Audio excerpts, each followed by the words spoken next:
So, Stephen, I've been paying attention to the news. Is there anything else going on in the Second Amendment world, gun-related stuff? Anything? Palm pepper spray is next generation OC spray. It's hot at 1.4% major capsaicinoids, and its modular design means you can customize it exactly to you. 3 different setups, lots of different color combinations. You can make it exactly as you like. And the flip top safety prevents accidental discharges. It's 10 to 12 foot range and 25 half-second blasts. Make sure that you can keep that long range eye poke at long range. I trust Palm OC and I recommend it for everyone for self-defense. Happened in the last week, what do you think? I don't know. There was a guy who resigned. I don't know if we want to talk about that. Well, yeah, Pierre Lawayne or something. I can't remember his name. Yes. NRA guy, I want to say. He's been around for a few years. Anyway. Yeah, I think he spent some time at the NRA. Everyone already knows that happened. I think what they don't know, honestly, or they may not know, is some of the implications. And you wrote a member exclusive over at thereload.com entitled Analysis, Wayne LaPierre's resignation changes nothing and everything for the NRA. So what did you mean by that?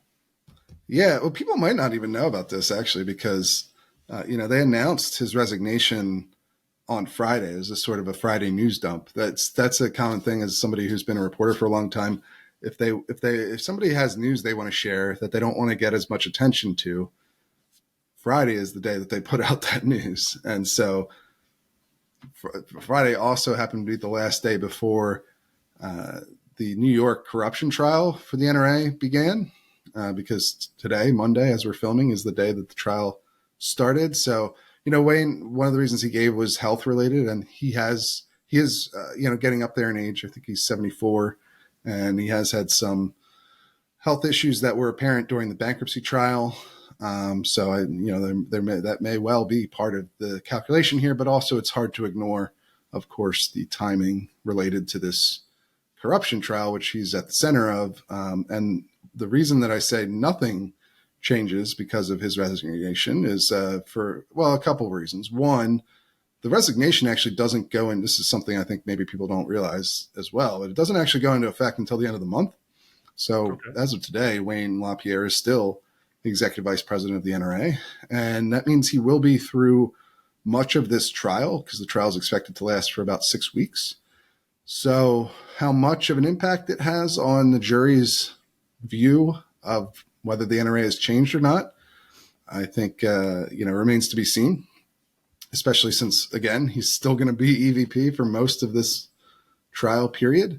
And then, of course, once he does actually leave, the person who's taking over is a guy named Andrew Arulanandam, who has long been one of Wayne's top confidants. He's been the spokesperson at the NRA for quite a long time now.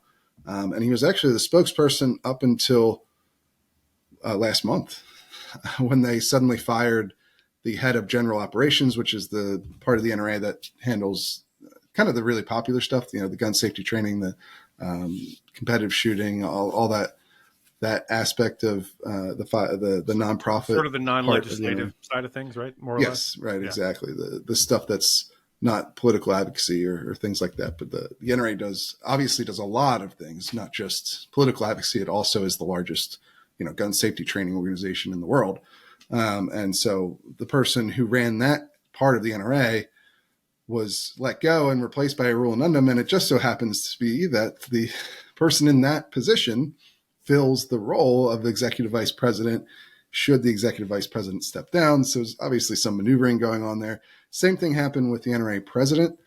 Charles Cotton is the current president, and he was supposed to be out of that position. His term was supposed to be up last year, and the same sort of thing happened. The person who was slated to replace him was really kind of unceremoniously tossed out of his officer role. The NRA has this whole succession thing where you're president, then that person leaves and they're filled by the person who was the first vice president, and then they have a second vice president. And these are all kind of more fundraising roles at the NRA. They don't have as much power as what Wayne does in the executive vice president role. Mm-hmm. I know that all sounds confusing, but that's how it works.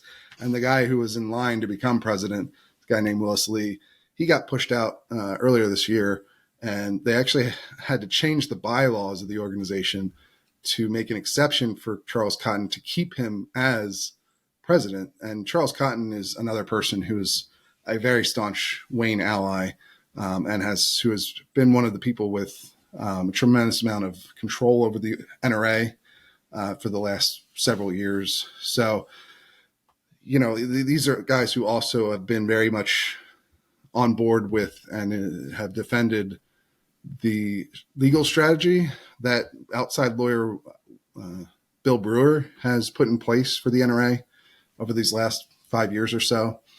And so it's very unlikely that really anything is going to change in the short term because those guys are going to be in control.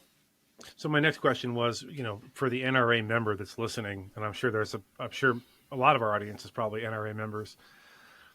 Should they have any hope that this means anything will change in the executive board? Could you really quick explain for the listeners and the viewers the difference between the board and the executive board and kind of how it works as far as who elects who to become, senior members of leadership?